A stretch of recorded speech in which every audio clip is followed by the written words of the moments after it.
Bianca Alba is a proud Latina on a mission to inspire Latinas to embark in travel. Born in Bolivia, raised in Virginia, Bianca grew up with three sisters in a single parent home. So for a long time, trips and vacations were just an idea. She currently lives in La Isla del Encanto, aka Puerto Rico, for the last 7 years and has a full-time job working as a public health advisor.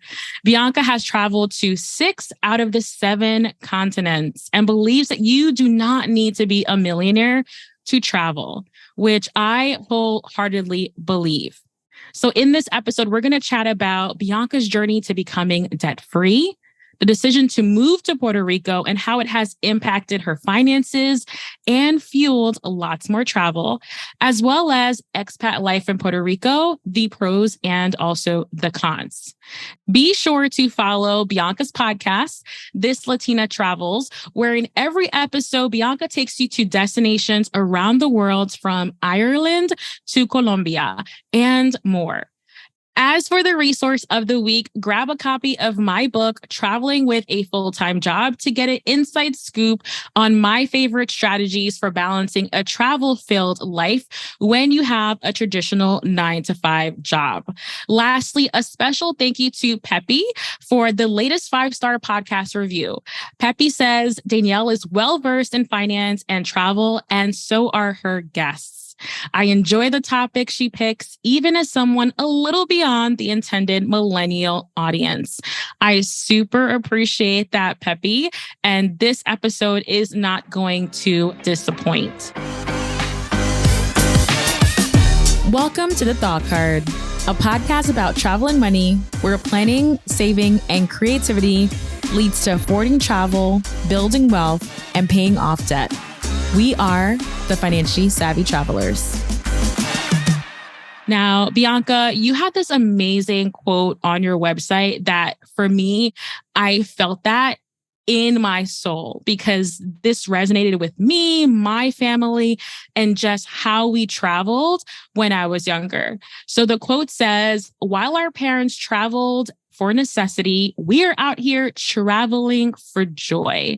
So when did you realize that this dream of travel could actually become your reality? Well, first off, hi, Danielle. It's so good to share this space with you. And to answer your question, I think I always knew. And like a little background story, like you said, I was born in Bolivia. So, I was born in the heart of South America. My parents literally immigrated with me at 6 months to be exact. So I traveled even before I learned how to walk. And while I traveled because of necessity, it was part of like my life journey. I mean, even growing up, we didn't travel back to Bolivia till almost 11 years later because, we didn't have the correct paperwork. We didn't have the finances. And we honestly came to the country for the quote unquote American dream. So it was just surviving. That's what travel consisted of. But it really didn't hit me until I really got to like college, where I realized the endless opportunities that travel could bring you. I mean, one good thing that I always bring about when I was in college was my sorority. Like we would travel from state to state. And at the time, I didn't see anything of it, or I didn't really grasp the concept of it. But now, as 10 years plus later, I'm like, wow, I really did a lot when I was in my early 20s. And then recently, in 2020, when I finally really started my podcast and my travel journey and connecting with other like-minded women who resonated with my story from all over the world, and just seeing the power of travel that has resonated with me the most. It's so interesting because when I look back at my grandpa, he actually lived in Congo and he was a math teacher in Congo for quite a few years. One of my uncles was actually almost born in Congo. And he took my grandma to Amsterdam once. And my grandma has a few travel experiences, but I would say for the most of their adulthood, they didn't necessarily travel. They came to the United States from Haiti with the goal of building and making sure that their children are taken care of and have this education and are set, right? And then there's this middle generation, like my mom, who as a single mom, it wasn't in the cards. Like I kind of joke with her a bit. I always asked her to go to Disney. And the first Disney trip for me was like in grad school. It just wasn't a thing. But I had the pleasure of going back to Haiti every summer. So although travel didn't look the same as everyone else, I'm super thankful for that opportunity because I'm very close to the Haitian culture, the food, the language, the customs, and it opened my eyes to a different type of life.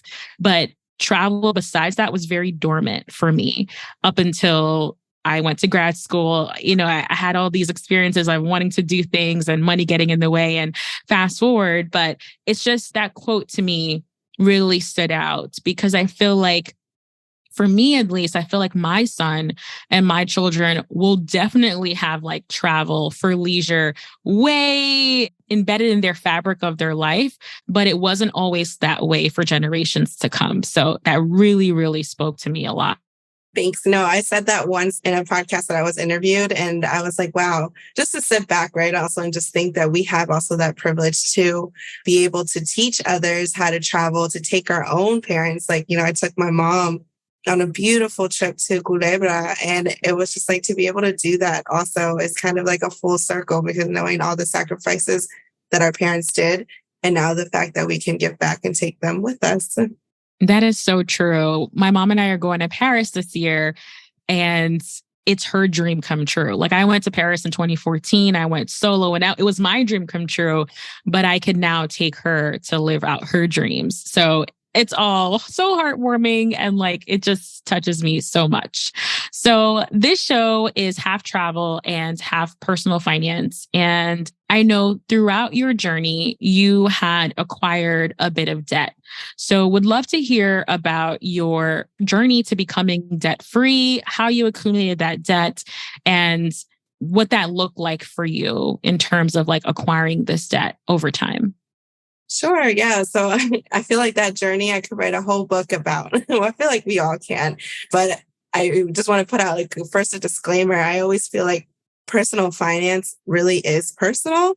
And so I think that that's also important because I think many of us like we're real quick to like compare ourselves, right? Like, oh, well, Fulanito was able to pay all her debt. Like, how come I can't? And I'm like, well, I mean, the sacrifices behind it is maybe something that you may not know. And so I think that's like the first thing. And then how I accumulated debt, like I always tell people, like it wasn't from one night to the other. Like it definitely was years. I was also very privileged. I got a full scholarship for my undergrad. So I didn't graduate with any student loans for my undergraduate degree. But when I went back to school for grad school, that's where it hit in because you don't get any type of grants or any type of government assistance. And seeing like $20,000, $40,000 under my name, I honestly started freaking out because I was just like, how am I going to have all this debt? I can't rely on my parents. I can't rely on anybody. It's really just me, myself, and I. And finally, when I got my first like real career job, I had to move across the country and they didn't pay for any of it. So that's when credit card debt came. And I just put everything on a credit card and I knew of interest and I knew like the importance of your credit, just like the basics. But I didn't like, put two and two together with all that. And so when finally I started my career, like that's when I was like, okay, well, I can't just have all this debt under my name. I need to start doing other things. And I feel like that's where I started like learning little things, but I also feel like my instinct of like survival came up as well. Cause I was just like, I can do this. And I started just side hustling like left and right. And that was like the big thing that I feel like a lot of people don't realize, like you sacrifice so much. Like I sacrificed my free time for like 2-3 years. I babysat, I taught Spanish. I did everything that you can think of. I was a waitress for so many years and nothing wrong against that, but it's a lot of work. Like when you're on your feet for like 10 hours, like all you want to do afterwards is just go to sleep. I 100% agree. I want to highlight the sacrifices piece, right? There's behind the scenes to become debt free. There's some people who are able to do it like snap a finger. But me personally included in this is that it took sacrifices. I had to say no to a lot of things in order to be able to pay off my student loan debt. When I purchased my home, similar to in your situation, sometimes based off of just your living situation, you end up acquiring debt. gradually over time. Not that you want to, but you're kind of like forced into this situation. For me, it was like home ownership and like just being thrown into the woes of like all the things that's required of me. I ended up acquiring debt and I had to get out of that. So everything you said there, I can definitely understand and relate to that. You mentioned actually earning more, so side hustling as your strategy for tackling debt. Did you do anything in addition to that when it came to actually the nitty gritty of like putting money aside? Did you take your side hustle money and throw it immediately into paying off your debt? Or did you create like a savings account with your side hustle money and just made one payment? Just more of the strategy of like how you actually ended up paying this balance over time. Yeah, no, for sure. I think for me, well, one, so disclaimer, I work for the federal government. And so like they have like a lot of these programs, a lot of these investment accounts that I had no idea. And so it was one thing, first thing was like putting myself really out there and learning. And at that time, it was about 2015, 16. So there was podcasts, there was a lot of resources, but you just have to put yourself out there. So learning all that stuff. But for me, it was literally, I would make that money and I would pay the debt. Like, I just wanted to get rid of it. I wanted that number to go as low as possible. I know with like student loans, for example, they just require that minimum payment, but I was going beyond and over because for me, it was like, I just want to be debt free so I can feel like that tranquility. And I think also with that comes the financial trauma. Like, I won't lie to you. Like, there's a lot of financial trauma growing up for me, especially in a single family home. We always had food on the table and a roof over our head, but no one ever talked about savings. There was never money. And so also like getting help, like getting therapy and like talking about these trauma stuff and like knowing that it's okay. You're going to be fine. And it's okay to also spend and splurge on yourself. And I think that's also where the travel component comes because for the longest time, I wasn't splurging, like I wasn't doing anything for me. And what's the point of just working and paying off this debt if you're not going to enjoy any of it? And the question I was going to ask you right after this was, did you travel while you were paying off your debt? For me personally, I said no to about 99% of things, but I did say yes to travel.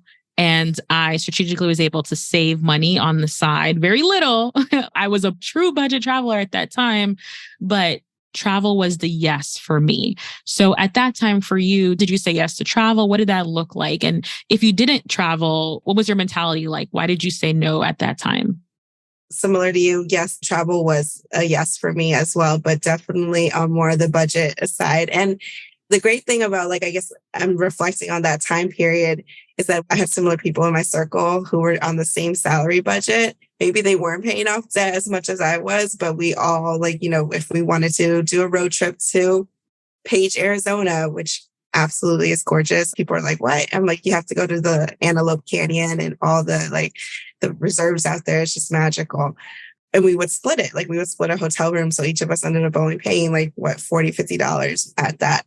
So it's something worth considering instead of just going, all that. But travel for me was a safe haven. So I definitely encourage, if that's something that you love and that's something that you want to do, set that little money aside and do it. And it doesn't have to be expensive. You just have to make sure to do your research. And now there's so many tools out there that there really is no excuse.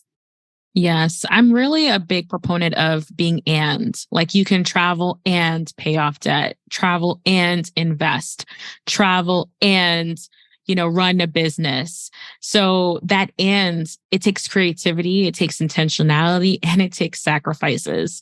So everything you said there, like it just resonates with me. And getting debt free is one half of the battle, right? Being able to pay off this debt.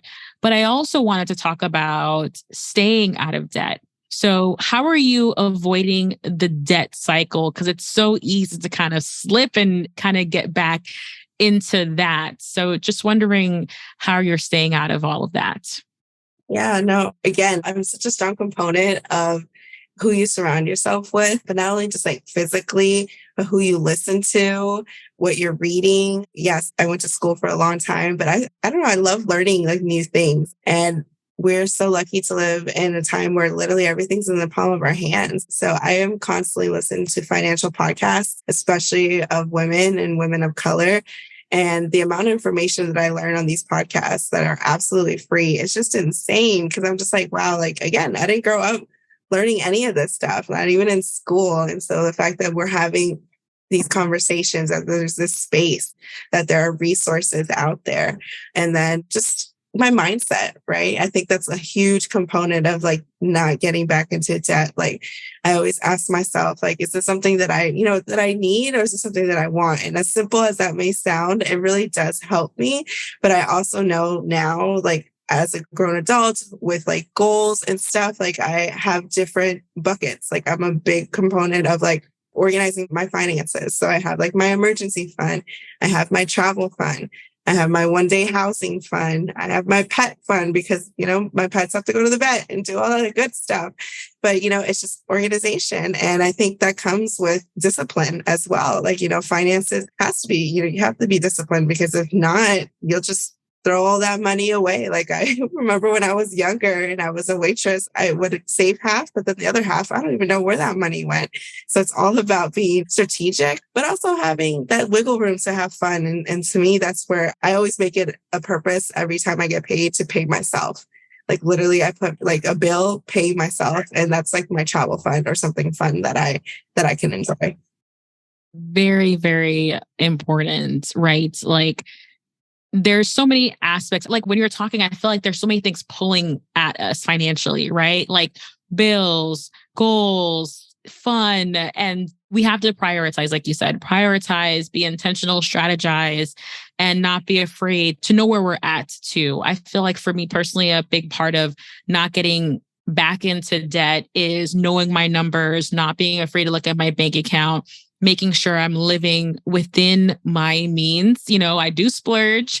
My travel style has definitely been elevated these days, but still knowing what I'm willing to spend and what I'm not willing to spend, and knowing that I can't afford everything, but the goal is to work up to the things that truly matter to me. So all of those things definitely resonate with me.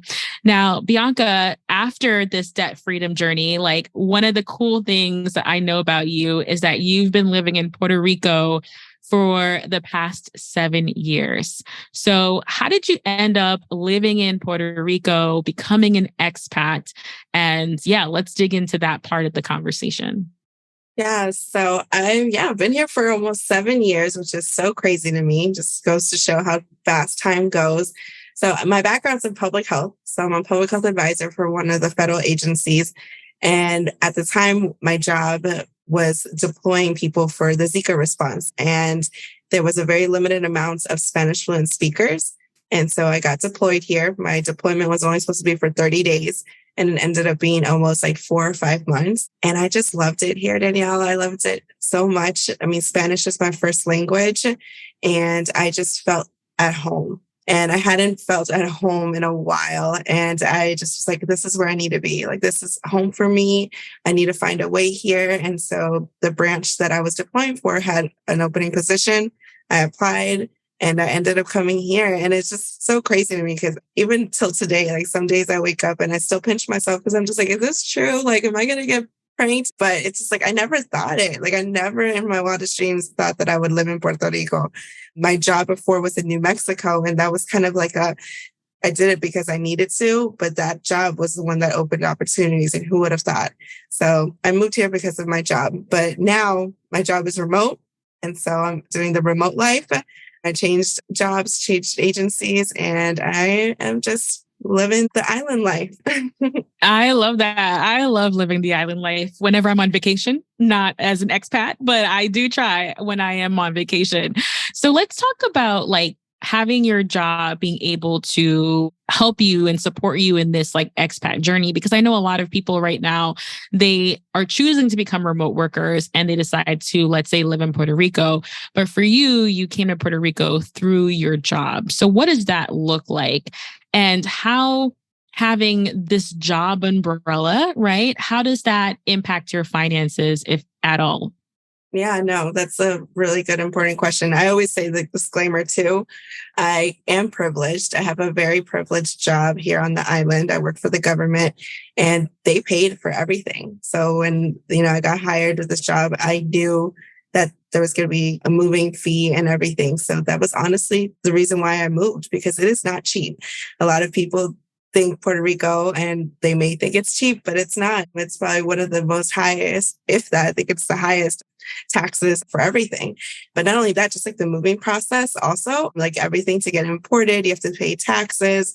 The process to find a place here is super hard. But it's been a different journey because working with the government, you have different benefits that a lot of people on the island don't have. And so that is something that I always discreetly share because I recognize my privilege.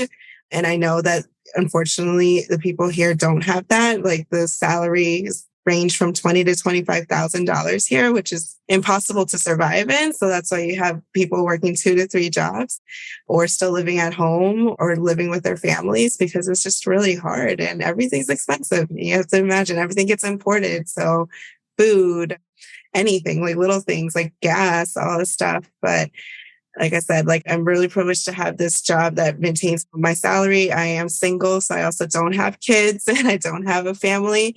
But I also have to be smart with my finances because it is a single family home. And I think that's another thing that a lot of people, like when they see it, they're like, oh, she's living her best life. And am I 100%? But I also know that I need a balance and that I need to make sure that there are days where I can't go out because I really do need to save or I need to pay this expensive power bill that's probably triple what everybody pays in the States because the power company is a whole other issue here. These are important things to talk about because there's this big push for like remote work and location independence, which I'm 100% all for. And this entrepreneurship track, which sign me up, I'm there. But also that there are opportunities through your 9 to 5 employment where you may be able to go to a different branch in a different country or even a different state, right? And like you mentioned, Bianca, it's like looking at your benefits, knowing all the fine print that comes with your benefits and knowing what you are allowed and privileged to, I think is like so important. So this conversation is like really important to me because there's so many different avenues to living our lives. It's just not one way, right? So I appreciate that. And it's just, again, refreshing to hear that perspective. So digging into more of living in Puerto Rico, I was listening to one of your podcast episodes and you were like, vacationing in Puerto Rico is very different than living on the island. So what's the big difference between vacay and like being an expat and actually living like a local? Yeah, I always say that. And I strongly believe it because, people here are like, oh, it's so beautiful. You're so lucky you live in Puerto Rico. And I'm like, okay, well, stay here and wait till the power goes out. And so I will start there. Like, so the power system is horrible here in Puerto Rico. There's only one company and right now it's called Luma and they charge an arm and a leg. So giving you a perspective, like my power bill has been anywhere between 150 to 250 a month. And I live by myself and I barely run the AC. There's no central AC usually in any house or apartment in Puerto Rico. And it's just insane. Like you can't even fight them. That's one thing that I'm always just like, wow, the natural disasters is always something that, of course, it's on the news. Like people hear about all the catastrophes, all the hurricanes and earthquakes that have happened. But I think what also isn't really talked about is just how constantly the community is always having each other's back more than our government. And, that's something that I constantly am talking about in my platforms and anything, because I strongly believe that we need to have these conversations in order for change to happen. Like, is it beautiful to see that the communities work with each other when the power goes out, when we don't have water? Of course, like I can't describe how like genuine and beautiful it really feels, but why? Like, why does it have to get to that level? Like every time a hurricane happens, like I'm like boots on the ground, like raising funds to help whoever needs it.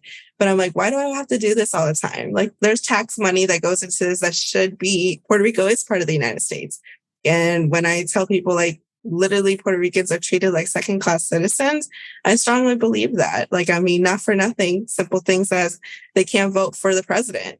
which a lot of people don't know. And I'm just like, yeah, no, they can't vote for the president, but they can fight for, our country and be the first people in hand. Let's again talk about having started about the healthcare systems or the education systems. And it's unfortunately because I'm in the healthcare field, and like for me to get a gyno appointment, it takes about 5 months to schedule just a regular gyno appointment, which is so wild. And the reason why it's because all the doctors leave to the mainland because they don't make money here.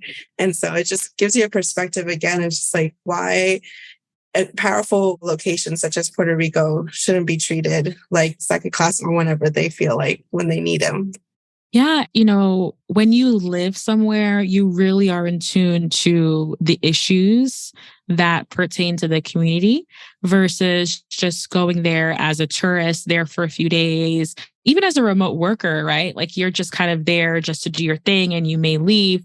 But there are like some deep issues that you brought up that are very well known, like I've heard a lot of things that you've mentioned, not only from my friends, but also just like in the news and just like on social media.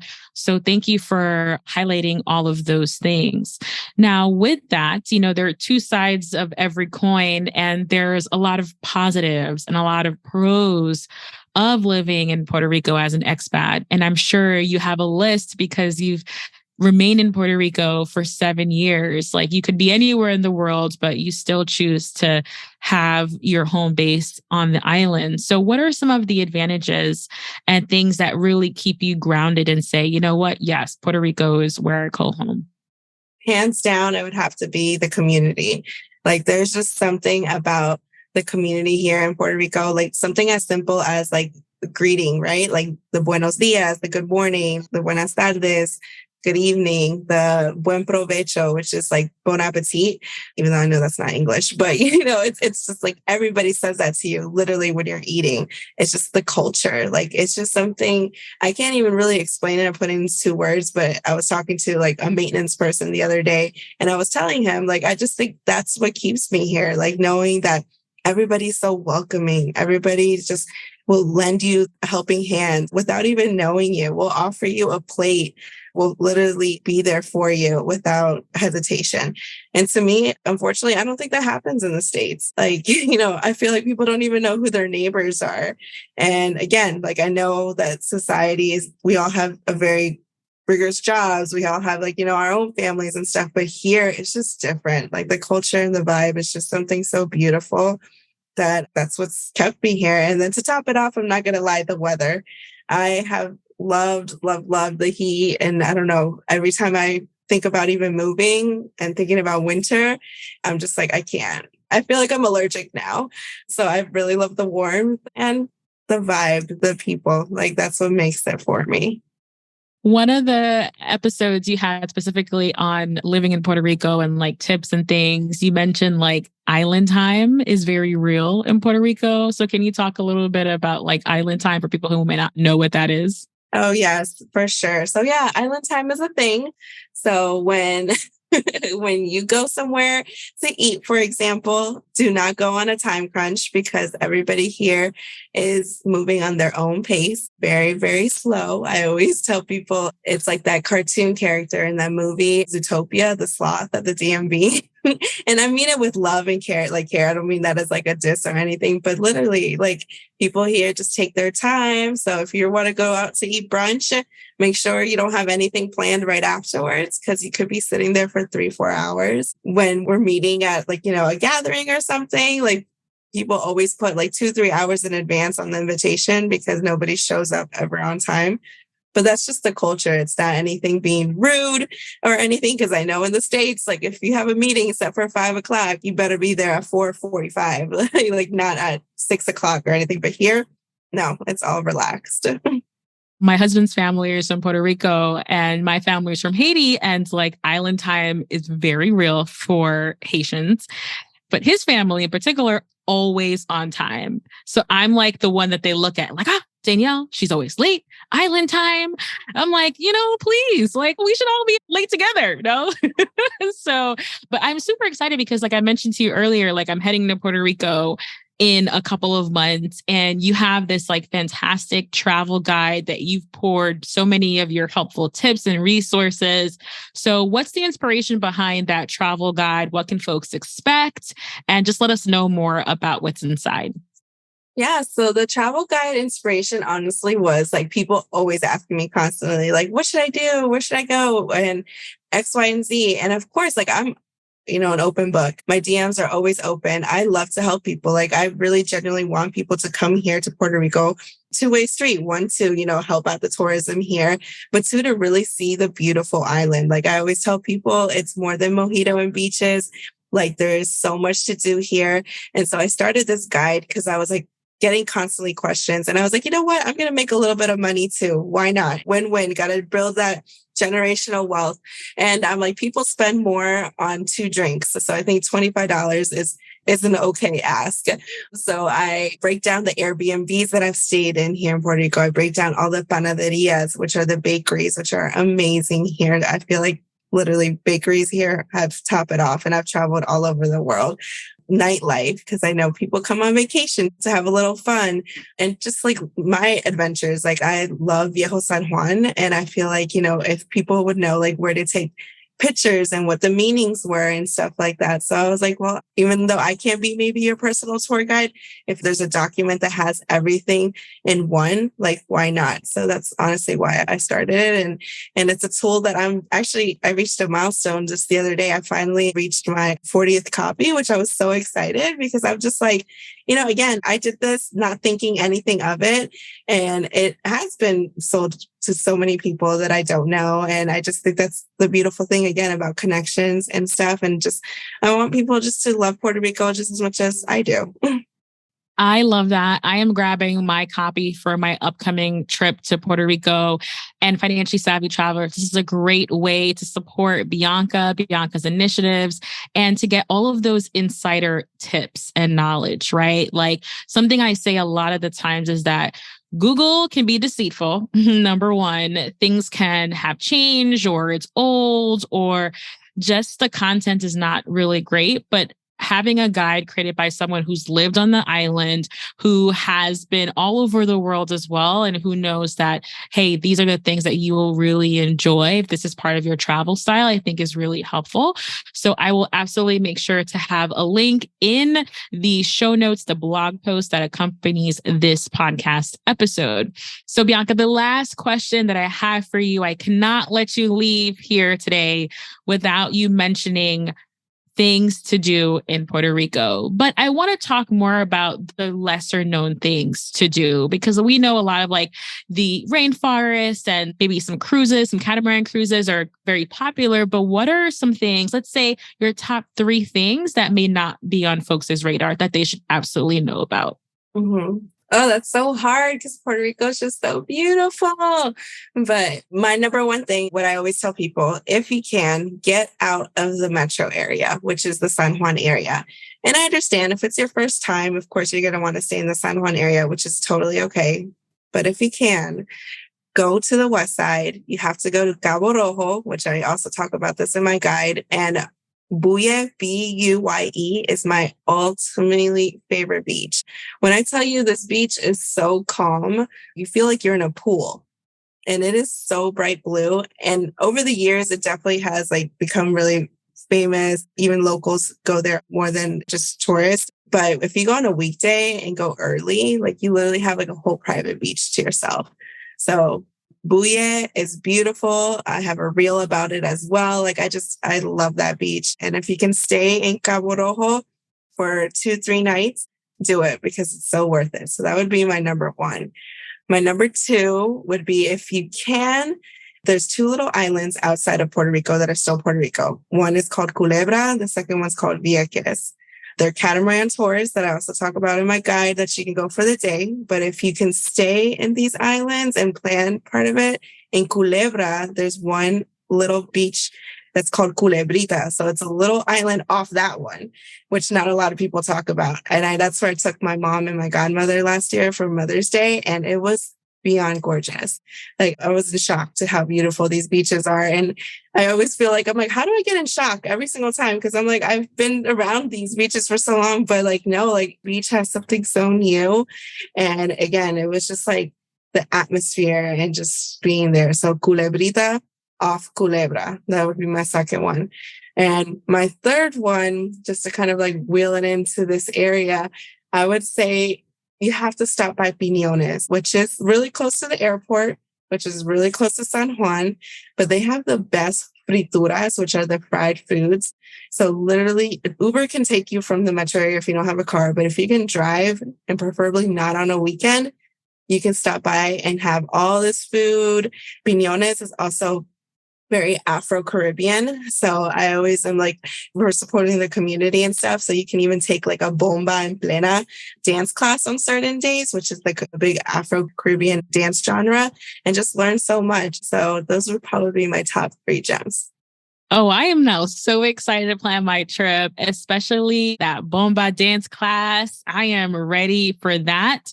And if you are like, oh my gosh, Bianca said so many things, I just couldn't write it fast enough, don't worry. In the accompanying blog post, I will have all of the tips mentioned, as well as Bianca's Puerto Rico travel guide as a resource for you, which I highly recommend checking out.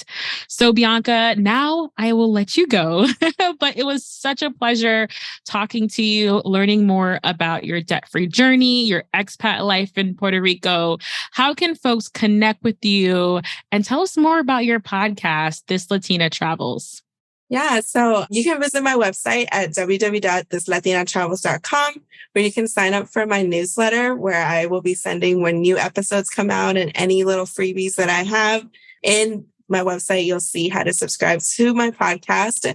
And right now, I'm just talking about all the different countries and places that I have visited. And so I kind of go into like gems that aren't really found on Google, my experiences, things that I wish I would have known before going.